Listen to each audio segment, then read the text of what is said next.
plan and what type of businesses would you support? Candidate Lasis, you have 1 minute. Thank you.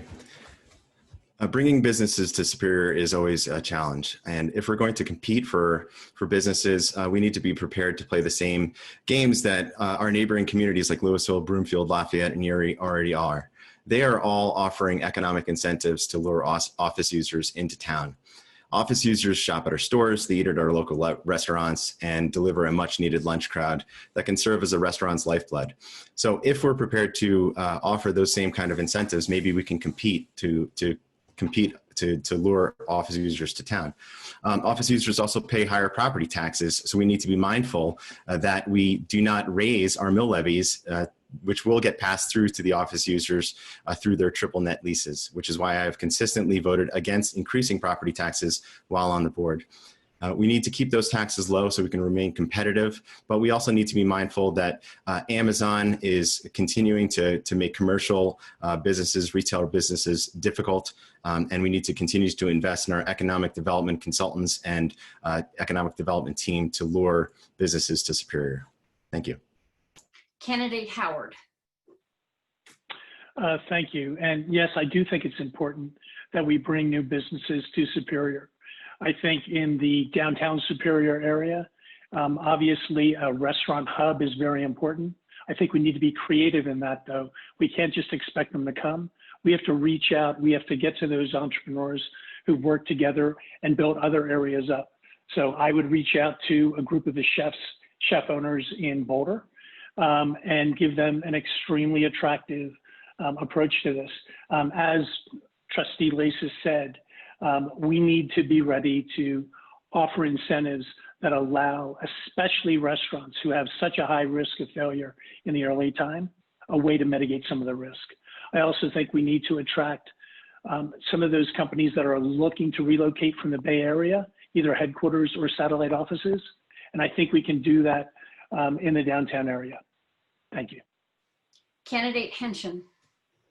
Absolutely agree that we need to attract some additional businesses to Superior. And also I'm clear-eyed about the challenges that we're going to face in doing so as we adjust to the post-COVID new normal. Retail is declining and COVID has accelerated that, but it's not going to bounce back once pandemic ends. So I think we need to increase our investment in economic incentives and tax relief, both for existing and new businesses. I also think we need to think about if we have the right leadership in our town staff to lead us through this next phase. I think we're facing, I know people are sick of hearing the word unprecedented, but we're truly entering an unprecedented time where the economy of local towns such as ours will be different than it ever has been before. So I think we should consider whether we have the right folks on the team. Similar to others, I think we should prioritize attracting businesses who will want to have office space here, as those have important co-benefits for the rest of the community. Thanks. Candidate Ryan.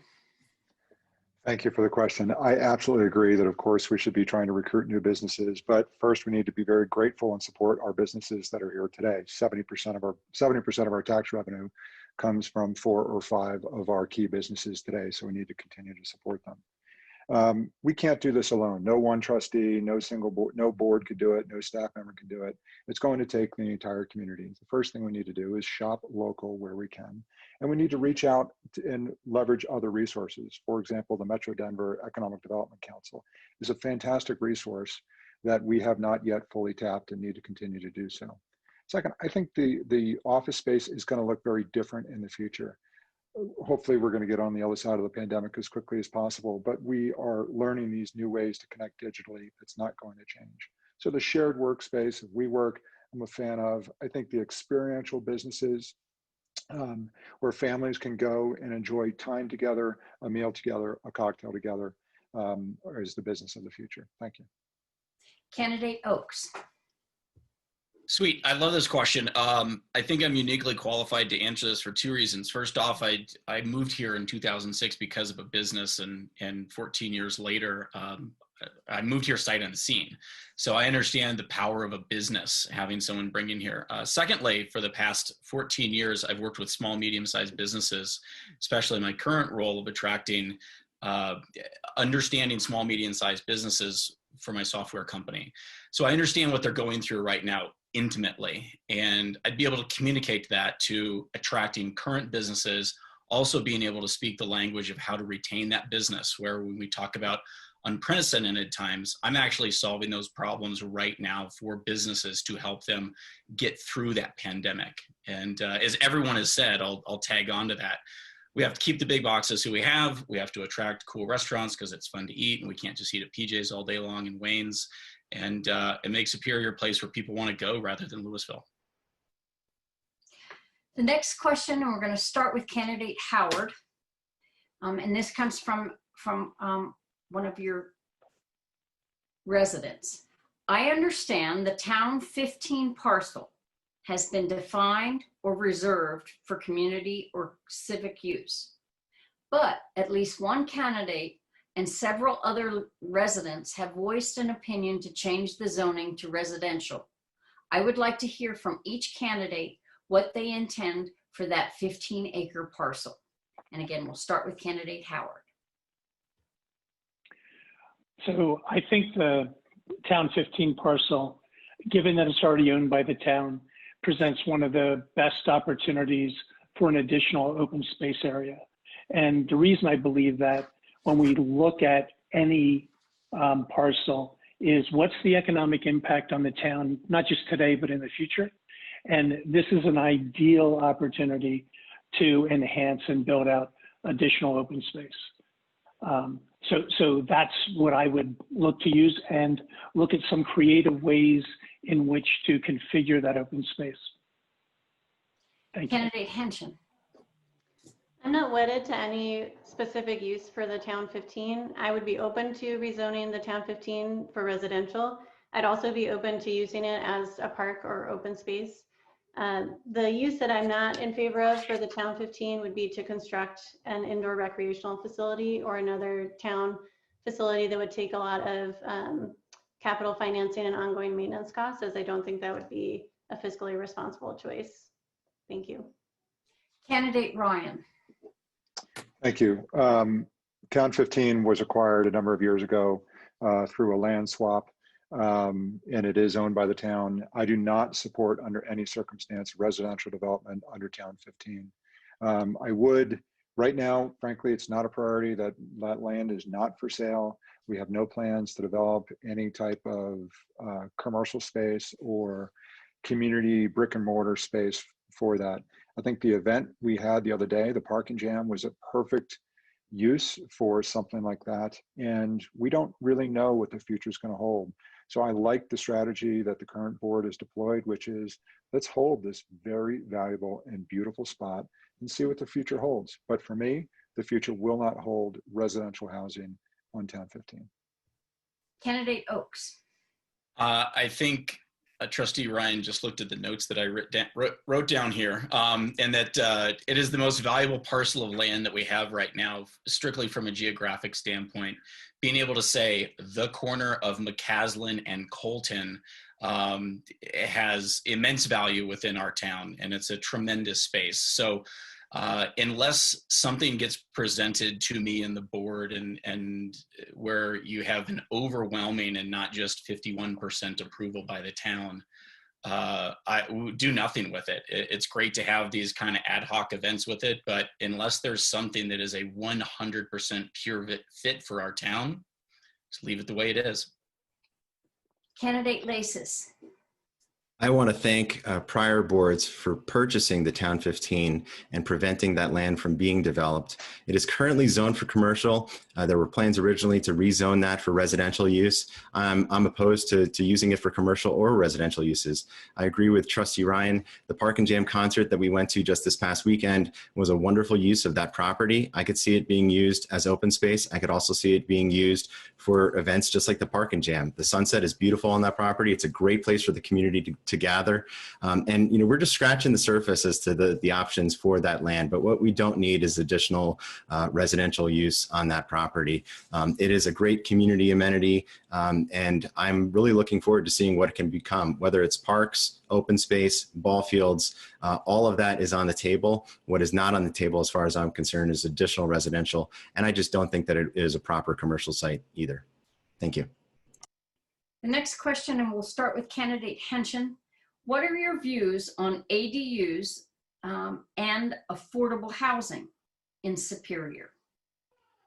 I'm a strong proponent of both ADUs and affordable housing in Superior. I think in our broader county, we're facing a regional crunch on housing affordability and accessibility, to the point where folks that are an integral part of our community, like our teachers and nurses and first responders, aren't able to live here. So I would take, as a trustee, a comprehensive approach to developing an affordable and attainable housing plan, working in partnership with the Boulder County Housing Coalition, and also partners like Habitat for Humanity, the Transit Oriented Development Fund out of Denver.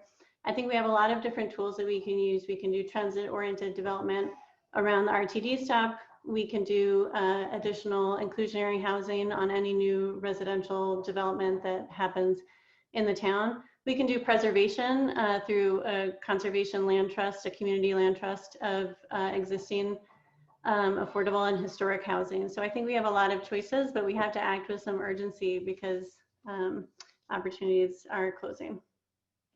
Candidate Ryan.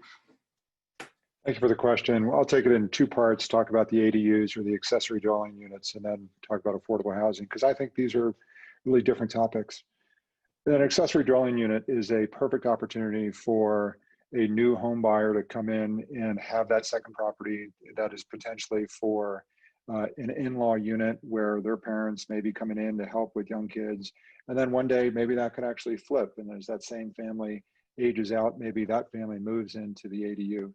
I think it's fantastic. Communities across America have had tremendous success with ADUs. And particularly when you look at original town Superior, it's a perfect spot. So many of these lots are on, so many of these homes are on 2 lots or 3 lots. And if we don't get ahead of this, we're going to lose that to new developers. In terms of affordable housing, I absolutely support, there's a number of strategies we could deploy. For new development, we should require 10 to 12% at a minimum for new development set aside for affordable housing. Thank you. Candidate Oaks. A very nuanced question to try to answer in a minute, so I'll try to talk even faster than I normally do. With the accessory, with the additional units, especially right now, we're seeing a lot of 20-somethings, let's say, move back in with their parents because they're in a big city, they're in New York or whatever. I think that is a hackneyed expression that is applicable. It's going to be the new normal. People are going to be kind of compressing or condensing and not be as spread out. So you got to have that. As far as the affordable housing units, I think that there's a number that will be effective, and how to make that work. And it's going to take working with builders. It's going to be taken with open space, and where's that exchange when you're building affordable units versus taking space. So I'm willing to explore that and see what works. Candidate Lasis. Thank you. This September, I argued in favor of adopting Superior's first ever affordable housing ordinance, which would impose a requirement on all new developments to deliver at least 10 to 12, maybe even 15% of all residential units as permanently deed restricted affordable housing. I'm encouraged, and I believe that the town board will adopt this ordinance in October. Separately, I think that the redevelopment of the Superior Marketplace to include a residential housing component within the RTD BRT station at US 36 in McCaslin would be a great way to bring affordable housing and at the same time invigorate, putting in pedestrians within walking distance of commercial uses in the marketplace. It's just a win-win. On ADUs, I'm 100% in support of ADUs. I think that bans against ADUs, they're just not evolving with the time. I think the times have evolved, people's housing needs have evolved, and ADUs are a perfect way to bring in an in-law unit, to bring in artist studios, to bring in flexibility in otherwise antiquated zoning codes. Thank you. Candidate Howard. First, ADUs, absolutely no brainer. In terms of attainable homes, absolutely. And as candidate Henshin said, it's got to be a comprehensive approach. Unfortunately, the ordinance that Trustee Lasis was talking about doesn't go nearly far enough. Imposing 10 to 12% new unit development as attainable homes only gets us to about 2, maybe 3% at most of the real target here, which is 12% of all homes. We need 3 components. One is a requirement on new development. That's probably in the 15 to 20% range. I would recommend them starting at 15, going up to 20 over a period of 5 years to incentivize. Second, it would be looking at a higher density major project in partnership with some of the affordable housing lenders. And lastly, I would look at potentially acquiring certain homes and moving those to restricted deeds. Thank you. The next question, and we'll start with candidate Ryan. Which amenity in town do you consider to be the most in need of attention and funding? Candidate Ryan. Well, it's an easy question because the amenity that is currently being developed at 1500 Colton really needs to finish the programming. Frankly, it's a primary reason why I made the decision to run again. I see this really as a community gathering spot and a community center like none other. I see a library annex. I see something where the elderly may go and have a shared space with young kids and toddlers. I see folks doing readings there, art, music, and a place where you can get a cup of coffee and in the evening potentially have a beer or a glass of wine. So from my perspective, 1500 Colton is the amenity within Superior that needs programming and needs to be completed. Although I can't wait to play pickleball. We're a couple weeks away from that, having that done as well. So hopefully we'll see everybody out on the courts. Candidate Oakes. Yeah, I think, and I'll get to that. I agree with Kevin there. I think Superior Marketplace, to kind of tag on what Trustee Lasa said, is that if we look at that as an amenity or a space, it is a laggard. We're losing stores, we're losing space. If we look at this space we have available in Superior, that's something that needs to be developed, and it can be developed in multiple ways. I do remember when the 1500 Colton was the Land Rover building, and have had a Friday there before, and there is so much opportunity there, and I agree. And that can be a kind of the back Superior gathering place. It's very easy off the Parkway. It's easy for everybody that's south of Colton, and we need to do something with it because it gets people that sense of community. And of all the towns I've lived in, Superior has a very strong sense of community. Candidate Lasis. Thank you. Kevin Ryan is exactly right. 1500 Colton is going to be an absolute gem for this town. We're going through the budgeting process right now for 2021, and we're already investing in the construction efforts at 1500 Colton. It's going to be a wonderful space with teen space, senior space, library services, a cafe, just you name it. It's going to be just an absolute gem for our community. I can't wait to gather once it's safe for us all to gather and the pandemic is history. 1500 Colton, centrally located. It's just going to be a wonderful space. Going forward, our pools are 20, 30 years old and are starting to fail, and they will need a substantial investment. And they're a really incredible amenity for this community that everybody takes advantage of. I was really proud that we were able to open up our pools this summer during the pandemic, and we did so safely, but they're definitely in need of a little TLC. Thank you. Candidate Howard. I agree. 1500 Colton. That's kind of an obvious one, and yeah, let's get it completed. And yes, our pools are in need of definitely a facelift. But I think the real set of amenities that we need are downtown Superior. I think we need to get off the block, get negotiating, and get things moving there. It's been stalled for too long. So let's get to it. Let's get the public improvements that are needed, that are committed to. Let's get them done so when we drive by it, we're not just looking at an open field and a big for rent sign. Thank you.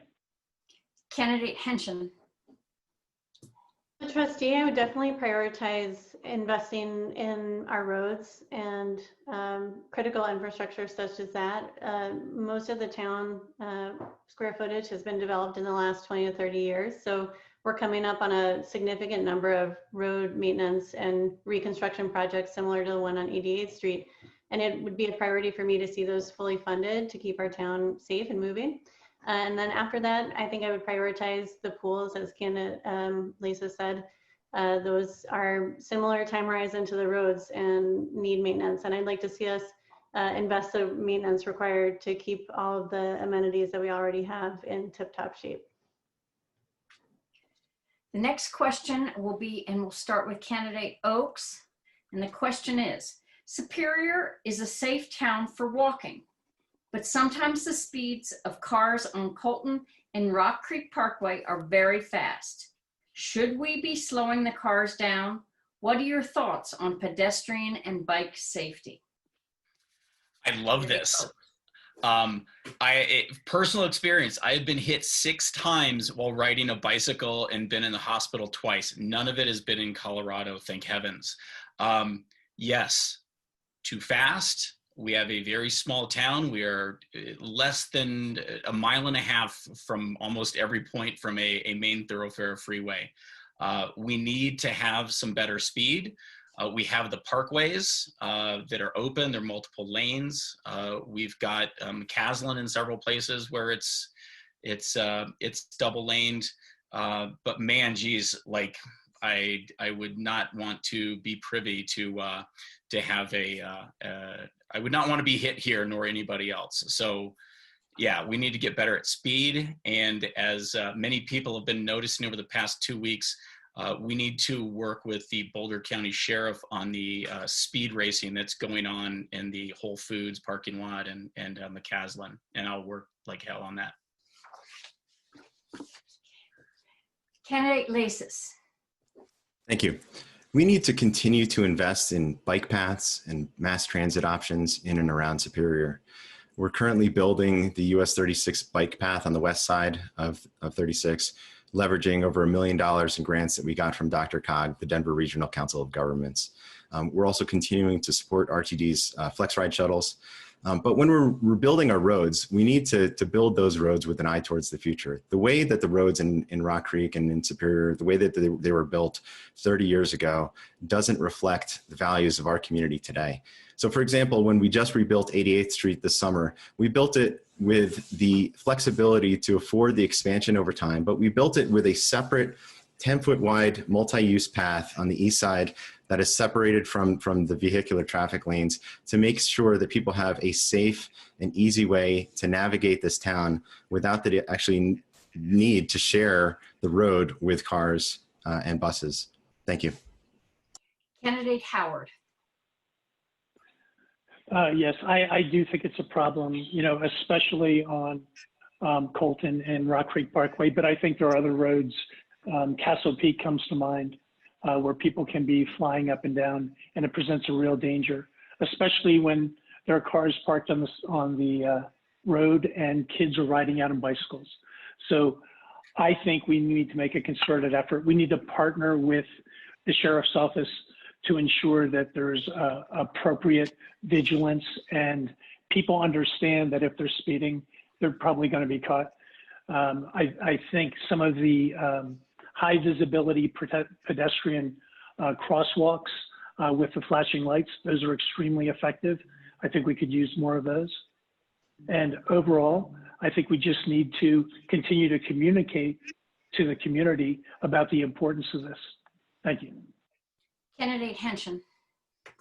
I agree that the speeding cars on Rock Creek Parkway and Colton and other roads are a problem. I think the reason why a lot of us with young children moved to Superior is because we envisioned our children being able to bike to school by themselves. I certainly did. And it does give me a lot of pause to see cars flying up and down the road. I think as others have mentioned, we're moving into a different future where alternative transportation is going to be more of a priority. And I would definitely prioritize not only bike lanes, but protected bike infrastructure. So separated bike infrastructure, similar to what we'll have on 88th Street and other areas of town.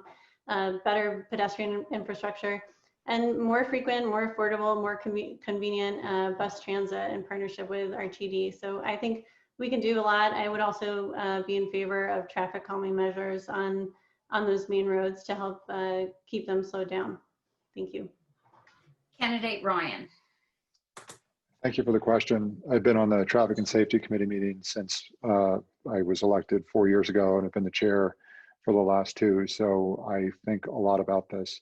We have a lot of problems with speeding and safety of vehicle versus pedestrian vehicle versus bicycle. Number one, we continue to work on our roads with a car first mentality. 88th was the first good example, as Mark pointed out, where we thought about that multi-use lane.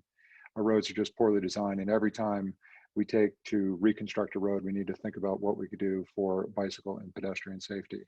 Next, 20 is plenty. It's a campaign that other communities have adopted. Boulder recently adopted it. And for residential streets, 20 is plenty. This should not and cannot be, we can't just push this to Boulder County Sheriff and think that this is an enforcement issue. We have to do this through the traffic calming measures, cram downs, RRBs, bulb outs, speed humps. We need to continue to do that. And that's an important thing. Thank you. Next question, we'll start with candidate Lasis. It's a lengthy question, but I think it's important. Climate change is becoming increasingly visible in our region. I just saw one of the airplanes coming back from the fire going right over my house. So I think it's clear. It's becoming increasingly visible in our region, particularly with the surge of wildfires this summer. Over the coming years, best available projections show that Colorado is increasingly likely to see emergent problems with regards to water scarcity, droughts, reduced air quality, and increased flooding risks, among others. If elected trustee, how do you plan to reduce Superior's carbon emissions while also helping our town prepare for and adapt to a rapidly changing climate? This is a great question. I believe that Superior must do its part to combat climate change. And I want Superior to adopt a goal to be 100% powered by renewable energy by 2022. So this would mean all town facilities would either be powered directly by renewable energy or at a minimum be subject to carbon credit offsets. We also need to continue to attract environmentally sustainable builders in Superior. So builders like Thrive, who are building in downtown Superior, already have environmental efficiency and sustainability as part of their core values, and that matters. One of my proudest achievements on the town board was passing tough oil and gas regulations with strict setbacks. The air quality and the emissions from oil and gas activities, we're breathing that today, even though we don't have the oil and gas activity within our jurisdiction. I'm really proud that we were able to do our part to prevent that from coming forward to Superior.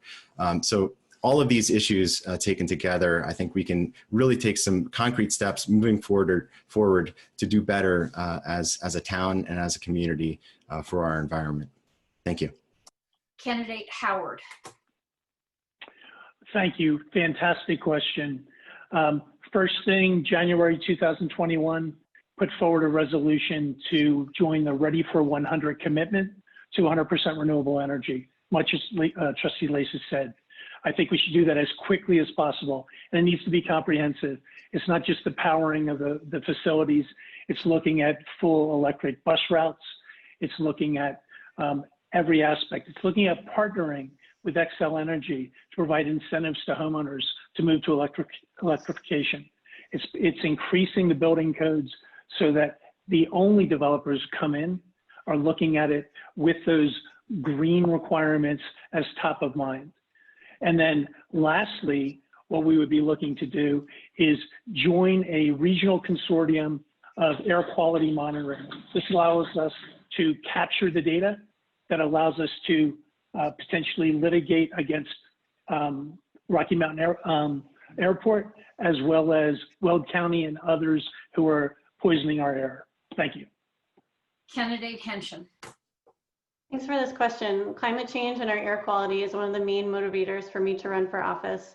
I think doing 100% clean electricity is just the bare minimum of what we should be doing. The electricity is the easiest sector to get clean, and we have to be looking at building and transportation next. I think we should be moving to an all-electric fleet for all of our own Superior vehicles. We should be mandating EV charging infrastructure in any new development that happens in our town.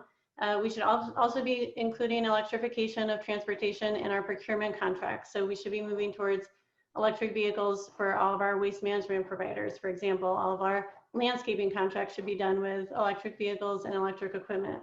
We also should be focused on electrifying our buildings. So I'd be in favor of banning all natural gas infrastructure in any new construction within our town. This is where the future is headed. Any new natural gas infrastructure we put in now is going to be put to bed before it reaches the end of its useful life. Thanks. Candidate Ryan. Thank you for the question. There's a challenge. It's hard to be first, but sometimes it's harder to be last. I'm not sure I have very much to add. I support and will pledge Ready for 100. As candidate Howard said, I think it's a great suggestion. We should do it as soon as possible. Candidate Henshin talked about the fleet. I asked the town to go, we have 2 or 3 vehicles that are going to be replaced in our fleet in 2021. And I asked the town to look at what the cost of replacing those with full EV vehicles would be for next year. And finally, I'm very worried about our air quality. We live in a bit of a basin here in Superior, as you know. And when you look at the air quality reports, it's at the regional level. We're not currently monitoring the air quality within Superior, and we need to be doing that. You cannot improve what you do not measure. So we need to start by measuring the air quality, not in the entire region, within our town with 2 or 3 air quality monitoring systems. Thank you. Candidate Oakes. Sure. So growing up in Southern California, I think my first 20 years of my life was in a chronic state of drought. And I came to Colorado and they had more water than we know what to do with. And I'm still baffled by it. I think we have our water plan taken care of. The town had a lot of foresight with that. I think one of the challenges on something like solar for our town is energy is very cheap in Colorado.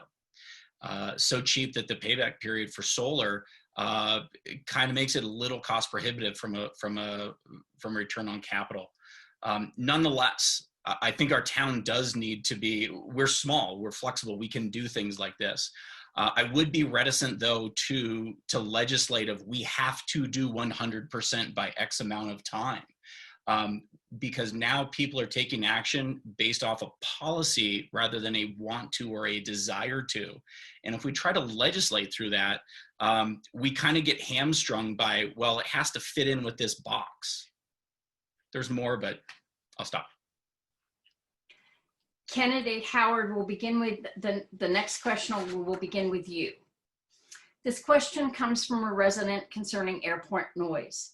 There have been studies, meetings, consultant reviews, and recommendations, but the airport noise is worse than ever. What is being done and should be done to address this concern? Thank you.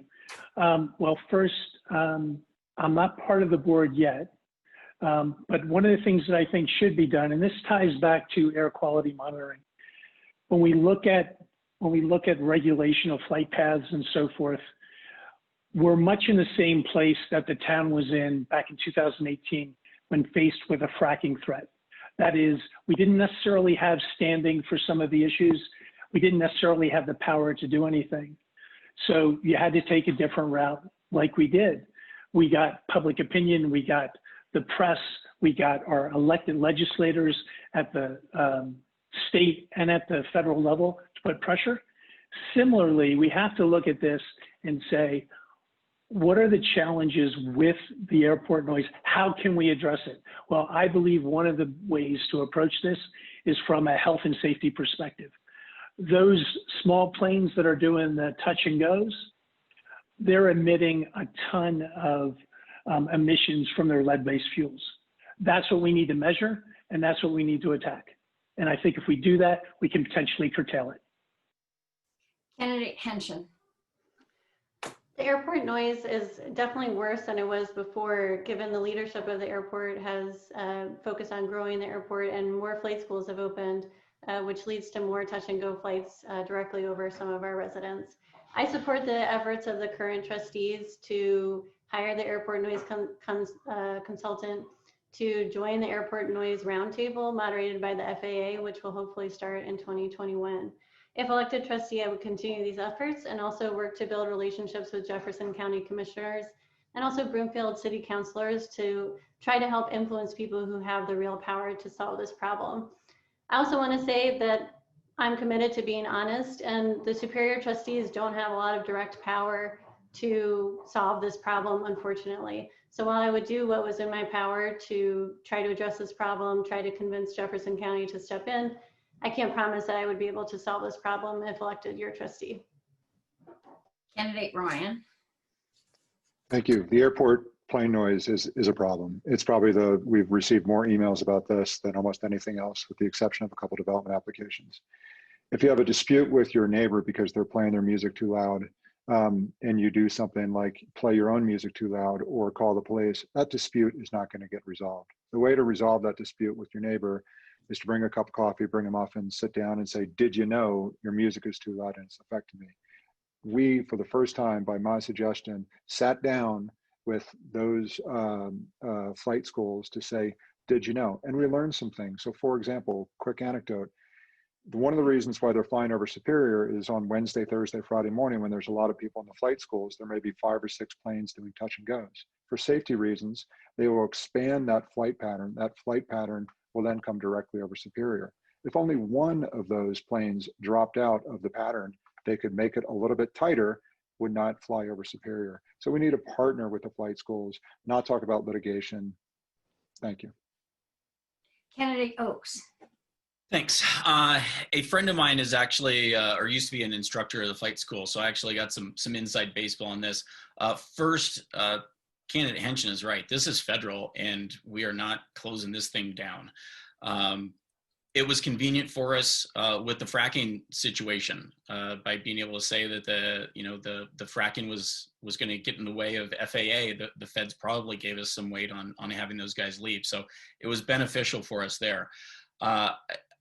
I think what has to happen on this, though, is you need to have a conversation with them. And one of the benefits of our town with having this sense of community is I don't think people are really in favor of it. And while there's nothing we can do, we can lean on that airport and have that discussion to say something needs to happen. We need to come to a resolution. It's increasing the flights. It's different than what it was 5 years ago, 10 years ago, 15 years ago. And especially with fires, they're flying big jets over, and that makes a huge difference. Candidate Laces. Thank you. We can't just shrug our shoulders and say we don't have any power over the airport. We surveyed the community, and 84.3% of respondents said airport noise was a problem. So here's what we've done so far. We hired a consultant to gather data to establish a baseline on noise, and we're partnering with Louisville on that. I've met personally with Airport Director Paul Anslow and the flight schools with Trustee Ryan. And we support the creation of the Airport Roundtable, which will have community membership to adequately hear and address resident concerns. But one of the data points that the consultants identified is that Rocky Mountain Metro Airport is an outlier in general aviation airports because they do not impose landing fees.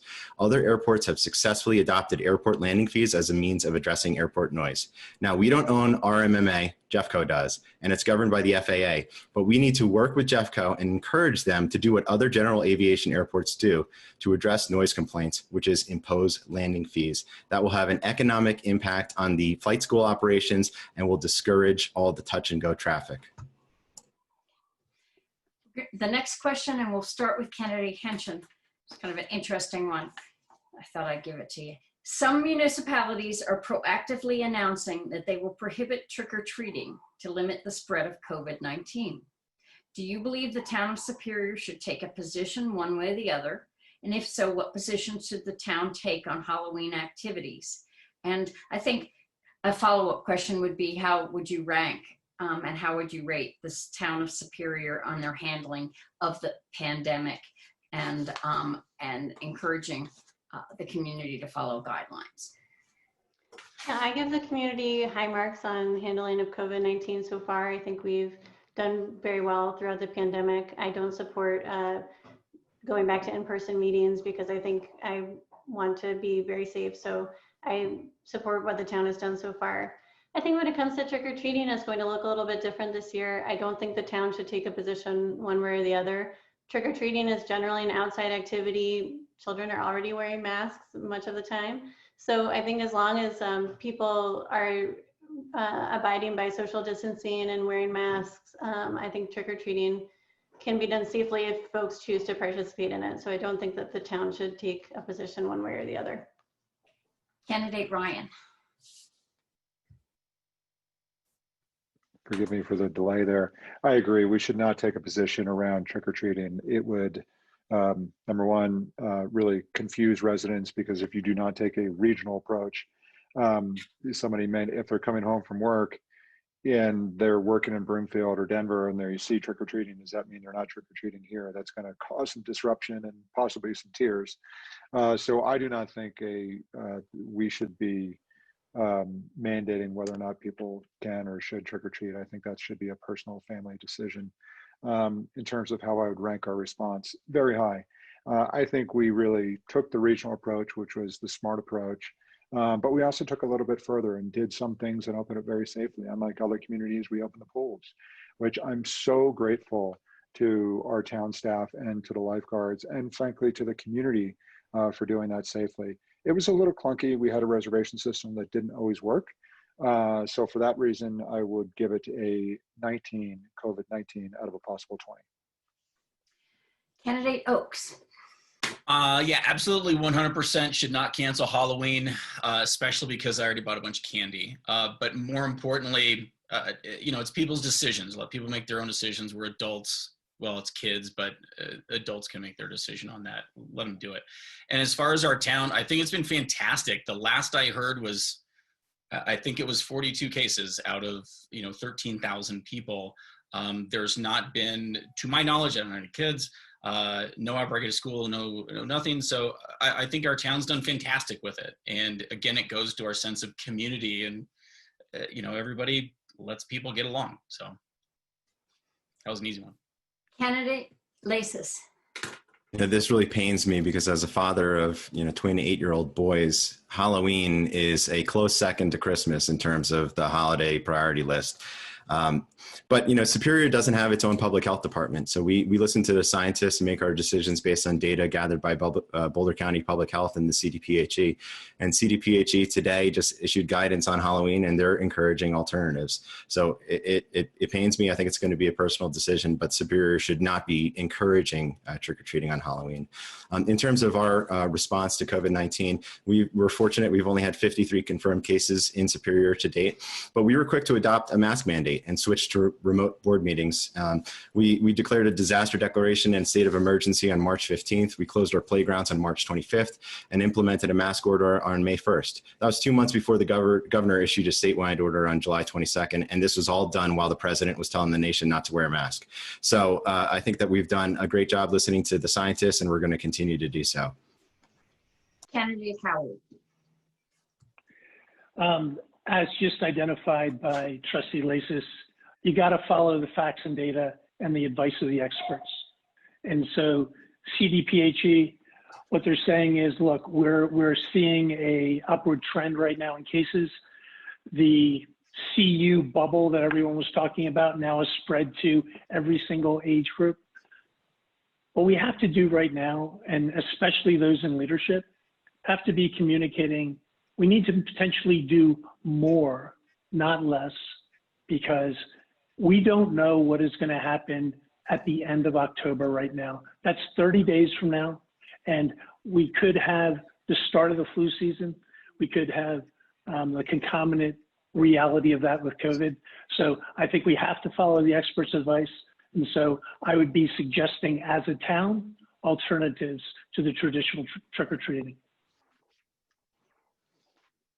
Now we're going to go to our closing statements. Thank you all very much. This has been very informative for everyone, I'm sure. We're going to begin the closing statements with candidate Ryan. 1 minute. Great, thank you. Again, thank you to the League of Women Voters for hosting, my fellow candidates, and to all of you watching, to the millions of people watching who have taken an interest. I'm honored to have earned your vote 4 years ago and proud of the work as a current board that this current board has accomplished. We have a lot of great candidates, and I said this last night, there isn't really a bad choice to make, but experience does matter. These are unprecedented times with COVID-19, and we're going to face some pretty tough choices. We can't pretend that the next 4 years are going to look like the last 4 years. As a trustee, if you elect me again, my focus is going to be listening to the community, spending our economic development dollars wisely, and ensuring the health and safety of our residents. I don't think there are really any good sides of a global pandemic, but they have made us a lot more digitally connected, and those connections aren't going anywhere. So you could find me through my digital connection on Facebook at Kevin for Trustee. Thank you. Candidate Oakes. Thank you, League of Women Voters. This has been fantastic. I do agree we have some fantastic candidates here as well. My closing statement for people that watch this and everybody else is I have lived here a ton. I am you guys. I am someone who lives in Superior and has no intention of moving. I think what I care about or what you care is what you care about. Safe town, good schools, fiscal responsibility for our town, open space. The reasons why we lived here, or why we moved here, are the reasons why we want to stay living here. So if my platform agrees with you, then vote for me. SuperiorChris.com is my website. Facebook, SuperiorChrisOakes.com. And nothing against the fantastic job that that Trustee Ryan and Lasis has done. But I'll give a shout out to Paige and Tim and Gladys Forshee, who's amazing. It might be time for something new. So thank you. Candidate Lasis. Thank you again to the League of Women Voters for hosting these candidate forums. They are extremely helpful to the voters. It was an honor and a privilege to be elected to serve the people of Superior 4 years ago, and I would like to continue to serve, and I respectfully ask for your vote again, because there is still much work to be done. I want to finish downtown Superior with the main street full of shops, bars, and restaurants. Open our first ever community center. Power our town facilities 100% from renewable energy by 2022.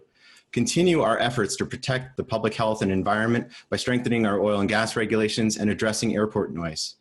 And continuing to focus on diversifying our local businesses and sales tax base. And yes, I want to bring Vinny and the goats back to town next summer.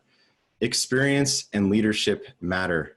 To learn more about me and my campaign, please visit marklasis.com. Thank you very much. Candidate Howard.